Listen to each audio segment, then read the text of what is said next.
은퇴 후 조용히 커피나 한 잔 팔며 살고 싶었습니다. 누군가의 소박한 꿈이죠. 햇살이 드는 창가 향긋한 커피, 느린 하루. 그런데 그 꿈은 어느 날 악몽이 됐습니다. 믿었습니다. 커피 하나쯤 못하겠냐는 말. 초기 비용만 있으면 다 된다는 본사의 설명. 퇴직금을 털어 생애 마지막 기회를 걸었습니다. 하지만 그 끝엔 하루하루 마이너스만 쌓이는 통장과 텅 빈 가게 그리고 가족의 침묵이 남았습니다. 이 이야기는 한 남자의 실패담이 아닙니다. 이 시대를 살아가는 수많은 중년들의 존엄과 생존 사이의 기록입니다. 아직 구독하지 않으셨다면 공감과 현실을 전하는 사연들 함께 들어보세요. 구독, 좋아요, 알림 설정은 제작에 큰 힘이 됩니다. 늦잠도 처음 며칠은 좋았습니다. 56세의 최성호는 30년을 다닌 은행에서 퇴직한 뒤 처음으로 알람 없는 아침을 맞이했어요. 아침 9시까지 침대에 누워 있어도 괜찮았죠.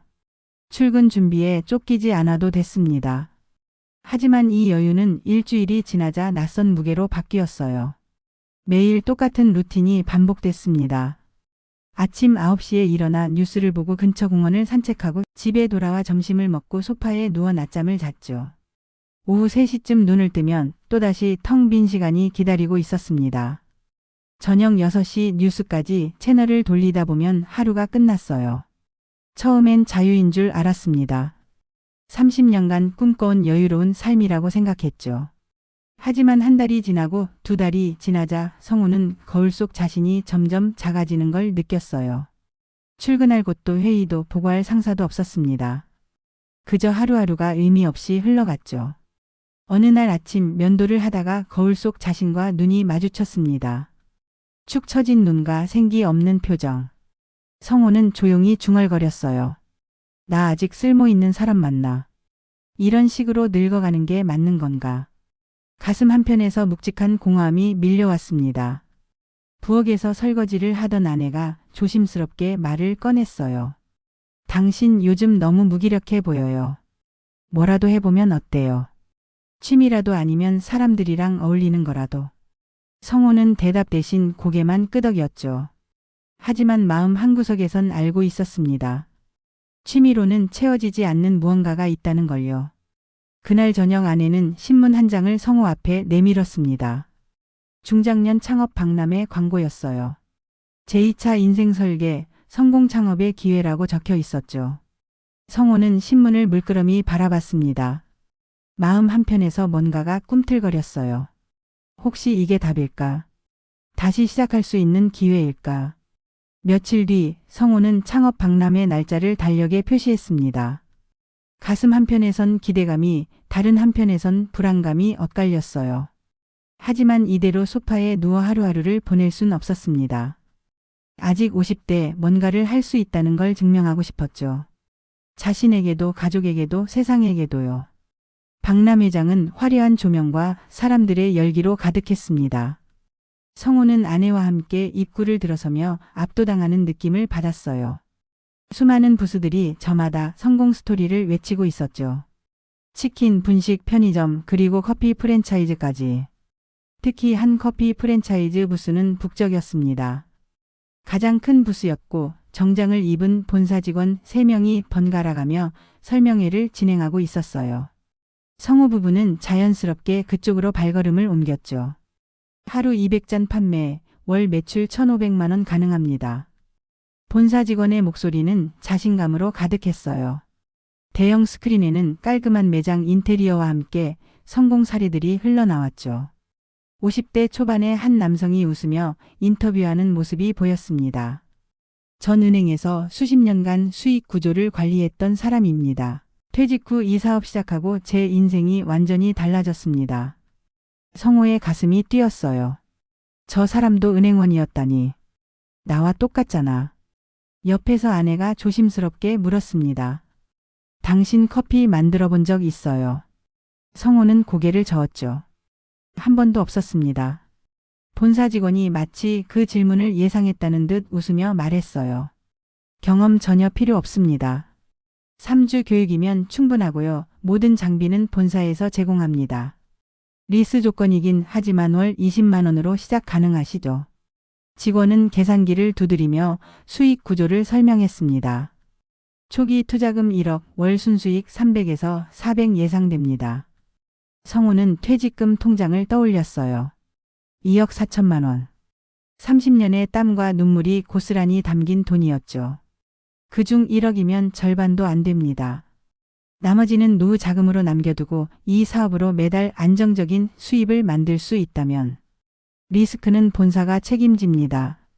직원의 말이 계속 이어졌어요. 입지 분석도 저희가 해드리고 오픈 마케팅도 전부 지원합니다. 점주님은 그냥 매장만 성실히 운영하시면 돼요. 성호는 커피 하나쯤 못하겠냐는 생각에 고개를 끄덕였다. 그는 조용히 자료를 받아들었다. 집으로 돌아오는 차 안 아내가 조심스럽게 말했어요. 당신 그래도 아들이랑 한번 상의해보는 게 어때요? 걔가 사업 쪽 잘 알잖아요. 하지만 성호는 고개를 저었죠. 아들에게 물어봤다간 100% 반대할 게 뻔했습니다. 아빠 나이에 무슨 창업이냐고 그냥 쉬라고 할 게 분명했어요. 나도 뭔가 할 수 있다는 걸 보여주고 싶어. 성호는 조용히 말했습니다. 아들한테도 당신한테도 나 자신한테도. 그냥 이대로 늙고 싶지 않아. 아내는 더 이상 말하지 않았어요. 남편의 눈빛에서 오랜만에 보는 의지를 읽었기 때문이었죠. 이틀 뒤 성호는 본사를 다시 찾아갔습니다. 계약서는 생각보다 두꺼웠어요. 하지만 직원은 친절하게 한 장 한 장 넘기며 설명했죠. 여기 사인, 여기도 사인, 이건 리스 계약서고요. 이건 로열티 관련 동의서입니다. 성성호는 깊이 읽지 않았어요. 믿음이 있었으니까요. 직원은 장비는 최신형이라고 자랑했지만 실제로는 본사 물류창고에 쌓인 재고를 털어내는 조건이었습니다. 식자재는 오직 본사 공급처에서만 가능했고 단가도 시중가의 1.5배였어요.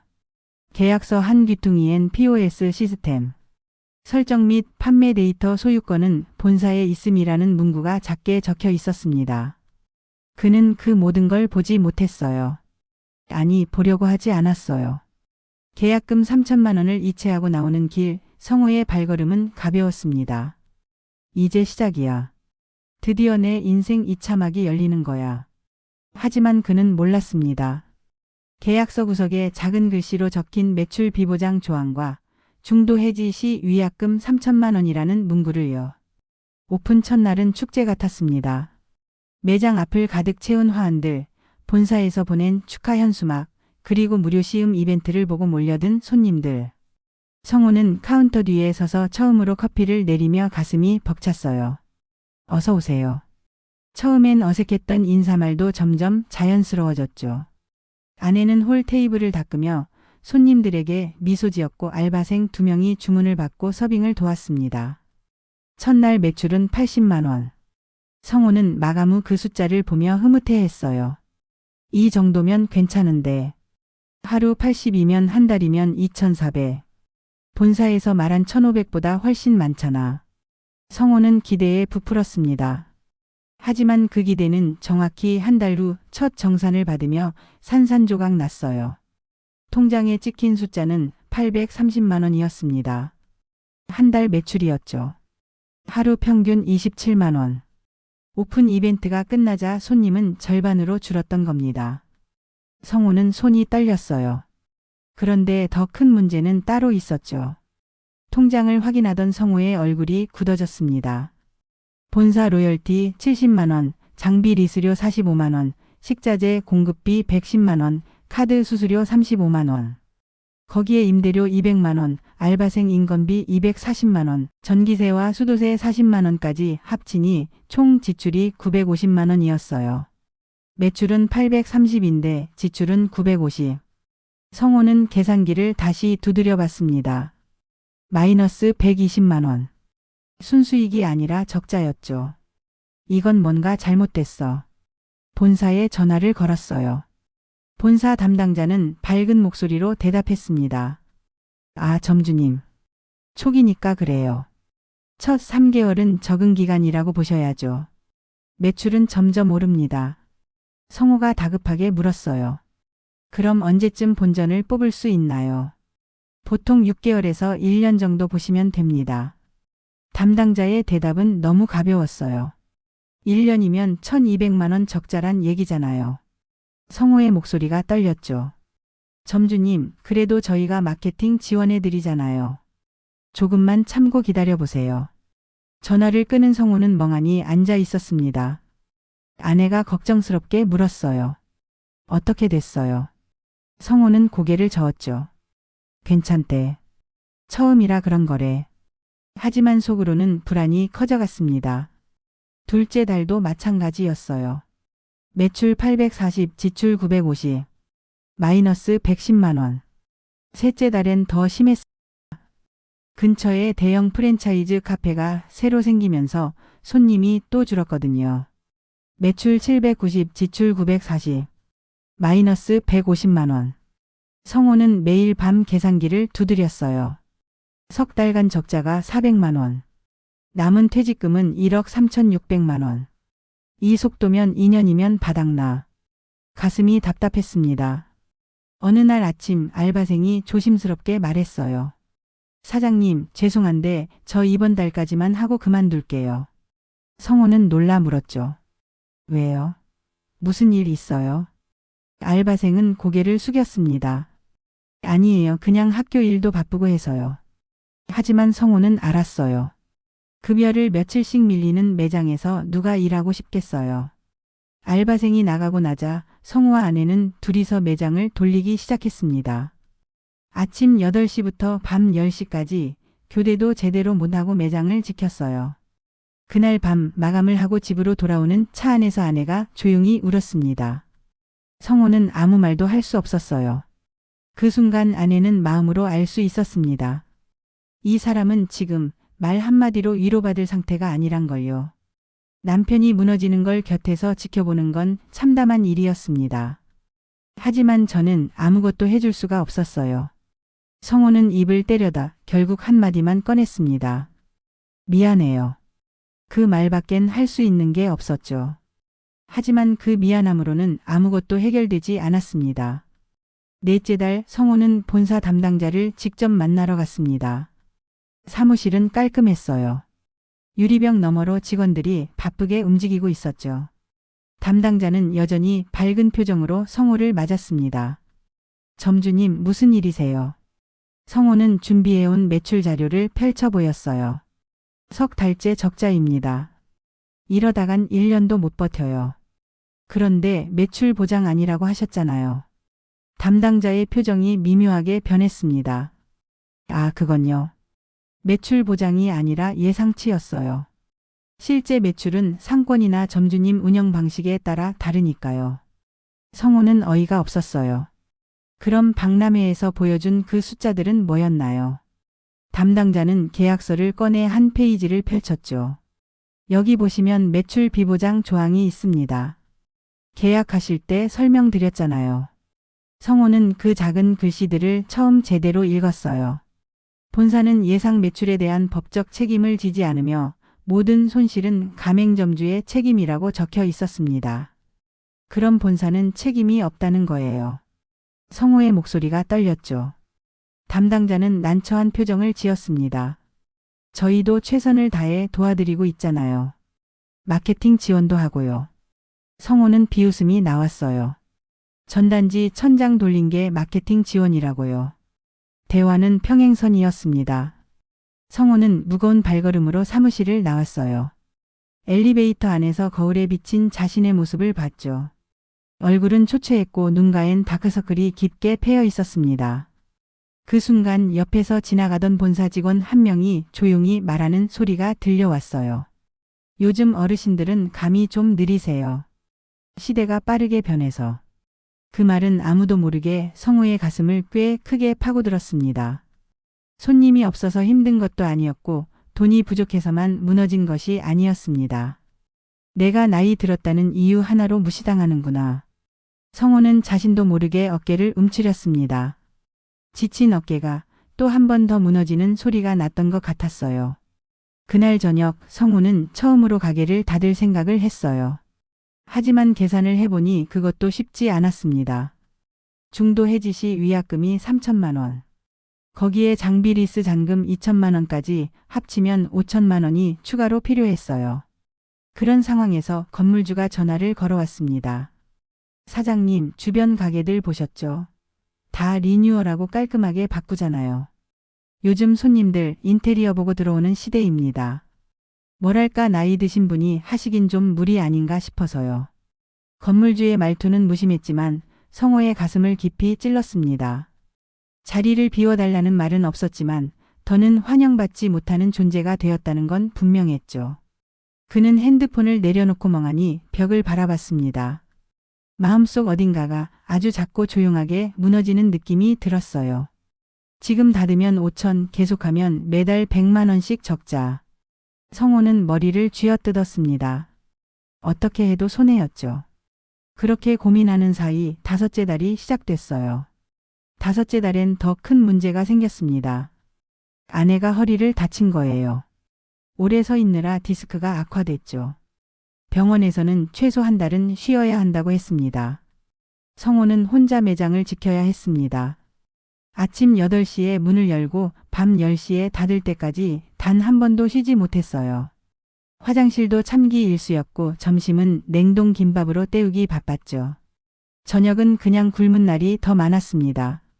저녁 무렵 카운터에 기대어 섰던 성우의 다리가 툭 꺾였습니다. 무릎 아래 감각이 없었고 손등은 커피 얼룩으로 검게 물들어 있었어요. 나 지금 이렇게까지 했는데. 그 생각이 들자 잠시 정신이 아득해졌습니다. 몸무게는 한 달 만에 6kg이 빠졌고 체력은 바닥났습니다. 매장 안은 조용했고 손님은 점점 줄어만 갔죠. 손님이 없는 오후 시간 성우는 카운터에 기대 앉아 멍하니 창밖을 바라봤어요.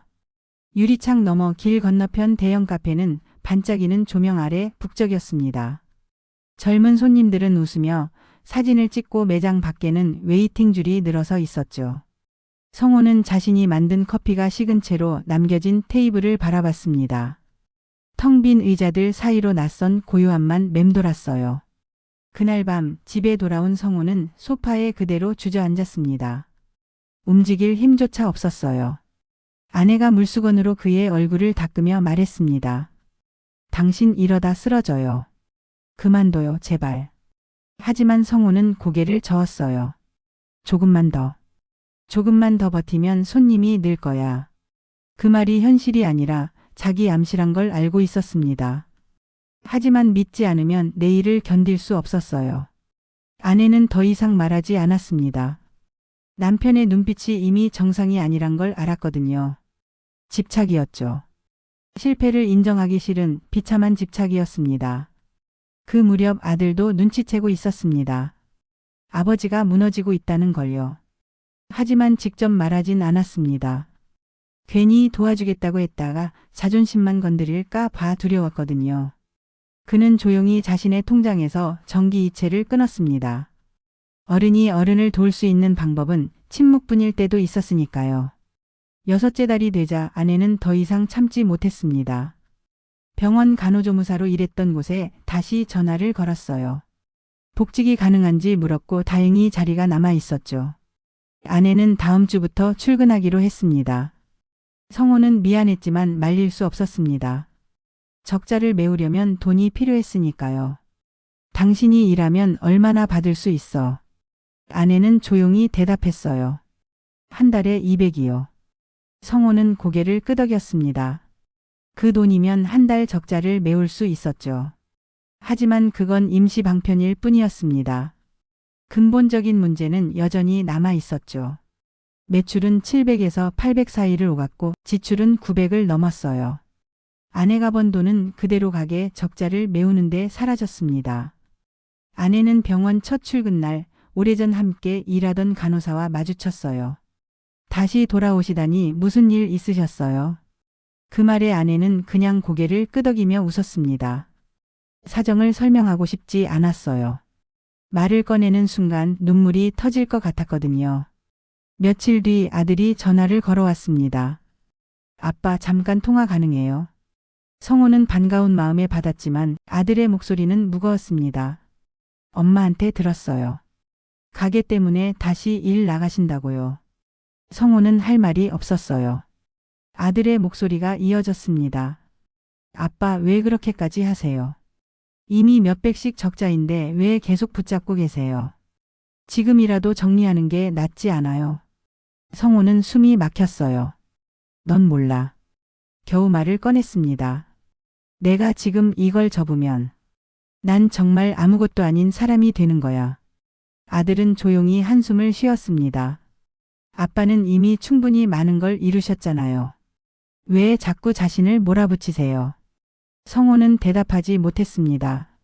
아들의 말이 맞다는 걸 알았지만 인정하고 싶지 않았어요. 며칠 뒤 아들은 자신의 통장에서 나가던 자동이체를 끊었습니다. 문자 한 통이 왔어요. 아빠, 제가 드리는 돈도 결국 가게로 들어가는 거잖아요. 차라리 그 돈으로 나중에 병원비라도 보태는 게 낫겠어요. 성호는 그 문자를 보고 한동안 말을 잃었습니다. 아들마저 등을 돌렸다는 생각이 들었어요. 그날 밤 성호는 가게 창고에 혼자 앉아 있었습니다. 쌓여있는 커피 원두포대, 먼지 쌓인 컵들, 고장난 에스프레소 머신. 모든 게 무의미하게 느껴졌습니다. 그때 문득 그만두면 어쩔까 하는 생각이 스쳤습니다. 아침에 늦잠을 자고 아내와 함께 마주 앉아 따뜻한 밥을 먹는 상상. 하지만 그건 잠깐뿐이었어요.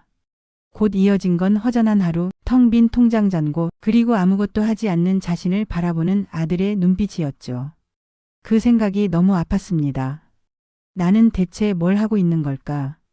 성호는 무릎을 안고 앉아 조용히 눈물을 삼켰습니다. 울고 싶었지만 울 수 없었어요. 울면 정말 끝이란 생각이 들었거든요. 다음 날 아침 성호는 거울을 봤습니다. 머리는 반쯤 휘어졌고 얼굴엔 주름이 깊게 패여 있었죠. 6개월 사이에 10년은 늙은 것 같았습니다. 성호는 거울 속 자신에게 속삭였어요. 넌 누구야? 대답은 없었습니다. 그날도 성호는 매장 문을 열었습니다. 손님은 오전 내내 5명. 매출은 23,000원. 점심시간이 지나도 손님은 오지 않았어요. 성호는 카운터에 앉아 멍하니 시계를 바라봤습니다. 시간은 천천히 흘렀고 성호의 마음은 조금씩 그러나 확실히 무너져 내렸습니다. 저녁 6시. 아내가 병원 일을 마치고 매장에 들렀습니다. 피곤에 찌든 얼굴로 들어선 아내를 본 성호는 가슴이 아팠어요. 미안해. 그 말밖에 할 수 없었습니다. 아내는 조용히 남편의 손을 잡았습니다. 둘은 말없이 앉아 있었어요. 말이 필요 없었습니다. 둘 다 알고 있었으니까요. 이제 이 모든 것이 끝에 다다르고 있다는 걸요. 7째 달이 시작되던 날 건물주에게서 연락이 왔습니다. 점주님, 잠깐 시간 되세요. 성호는 불길한 마음을 안고 부동산 사무실을 찾았습니다. 건물주는 말없이 서류 한 장을 내밀었죠. 임대료 인상 통보서. 다음 달부터 월 200만 원에서 250만 원으로 오른다는 내용이었습니다. 계약서에 2년간 동결이라고 되어 있지 않았나요? 성호가 당황해 묻자 건물주는 계약서 한 구절을 가리켰습니다. 여기 보시면 상가 가치 상승 시 협의 가능이라고 되어 있잖아요. 요즘 이 동네 잘 나가요. 다른 데는 250도 안 받아요. 성호는 아무 말도 할 수 없었어요. 법적으로도 문제 없다면 이 일을 제기할 길이 없었죠. 건물주님, 제가 지금 상황이 좋지 않아서요. 조금만 유예해 주실 순 없을까요?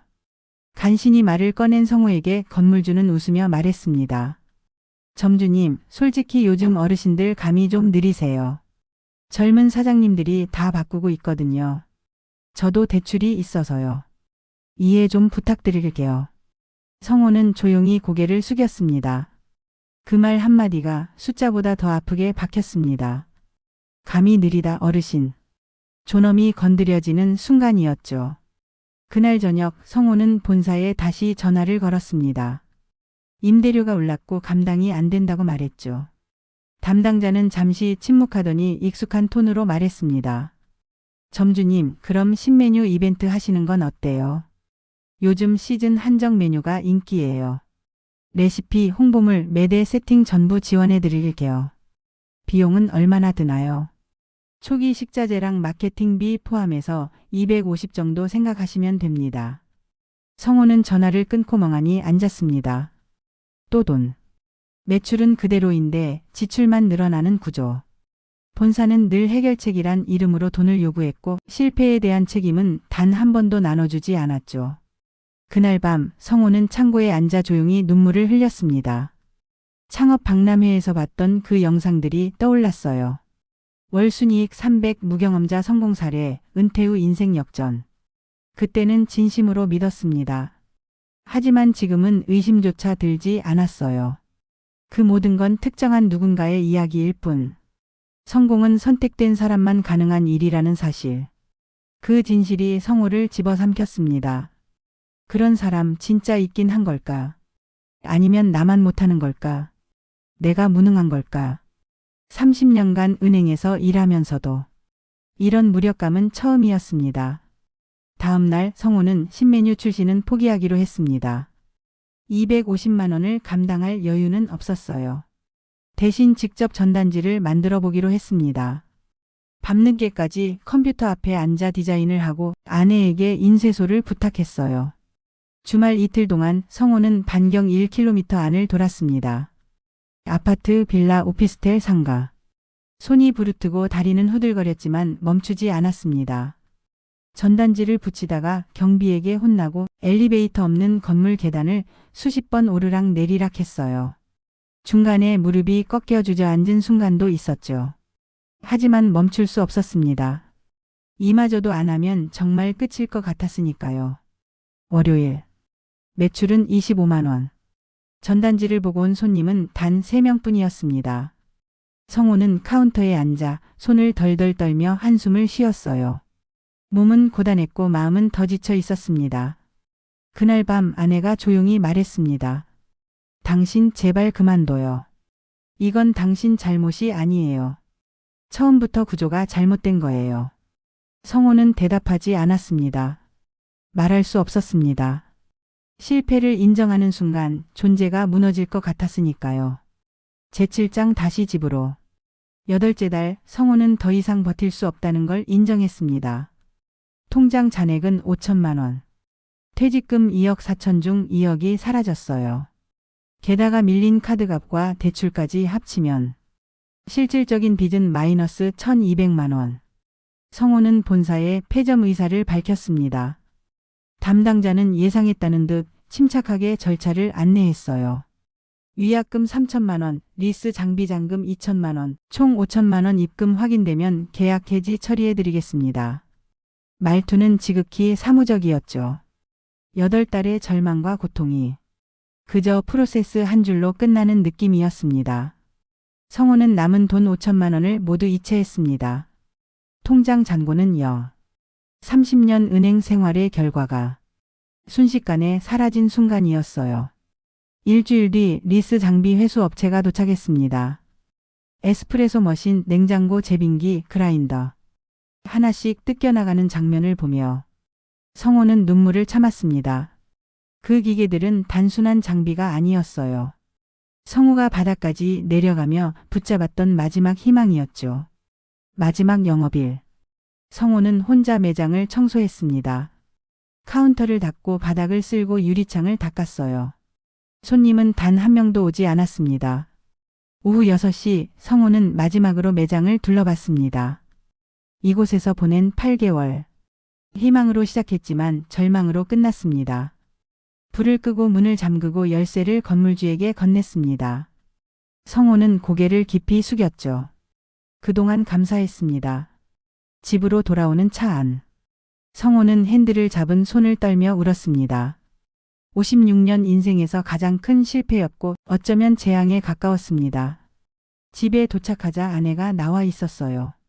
성호는 주저없이 무릎을 꿇었습니다. 미안해. 당신 말 듣고 괜히 시작했나 봐. 다 내 욕심이었어. 목소리는 떨렸고 눈물은 멈추지 않았습니다. 아내는 남편을 일으켜 세우며 고개를 저었습니다. 당신이 잘못한 게 아니야. 사기꾼들이 문제지. 처음부터 개인이 성공할 수 없는 구조였던 거야. 본사만 돈 벌고 점주는 빚만 떠안는 구조였어. 그날 밤 성호는 이불을 덮고 누워 천장을 바라봤습니다. 8개월의 기억이 파노라마처럼 스쳐갔죠. 만약 처음으로 돌아간다면 또 같은 선택을 할까? 아니, 절대 안 해. 하지만 이미 늦었습니다. 며칠 뒤 아들이 조용히 집에 찾아왔어요. 아빠. 성호는 고개를 들지 못했습니다. 너무 부끄러웠거든요. 하지만 아들은 앞에 앉아 조용히 말했습니다. 아빠, 진짜로 괜찮아요. 성호는 그 말에 또 울었습니다. 괜찮다니 뭐가 괜찮아? 아들은 아버지의 손을 꼭 잡았습니다. 아빠는 30년 동안 우리 가족 먹여 살렸잖아요. 그것만으로도 충분해요. 그리고 실패한 게 아니에요. 아빠는 이 구조가 누구를 위한 건지 몸으로 보여주셨어요. 저라면 진작 도망쳤을 거예요. 그날 저녁 가족 셋은 오랜만에 식사를 함께 했습니다.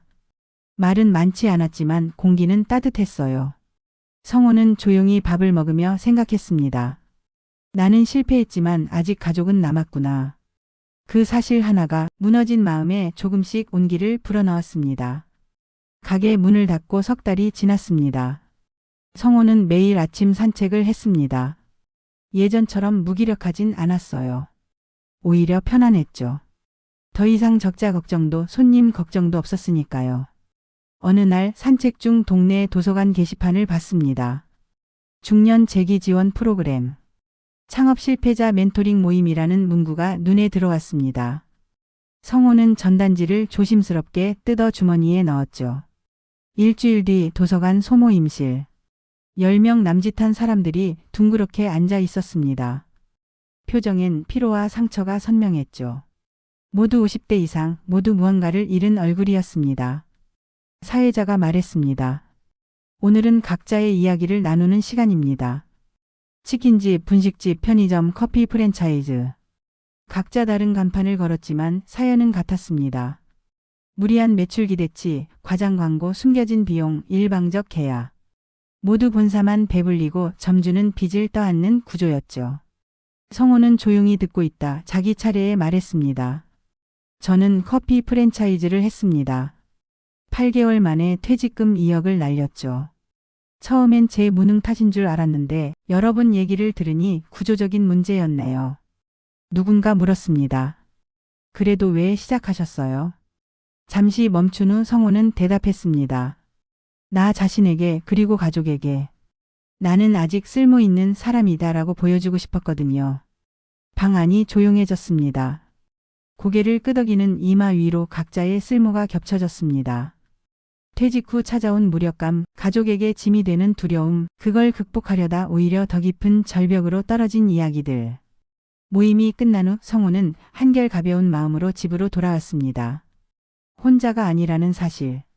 같은 상처를 가진 사람들이 있다는 사실이 마음을 조금씩 덜 무겁게 했죠. 집에 들어서니 아내가 믹스커피를 타고 있었습니다. 나 8개월간 고급 원두만 썼는데 이제 믹스커피로 돌아왔네. 성우가 웃으며 말하자 아내도 웃으며 대답했습니다. 그게 어때서요? 맛있으면 되죠. 거실 소파에 나란히 앉아 커피를 마셨습니다. 한 모금 넘긴 성우는 말했습니다.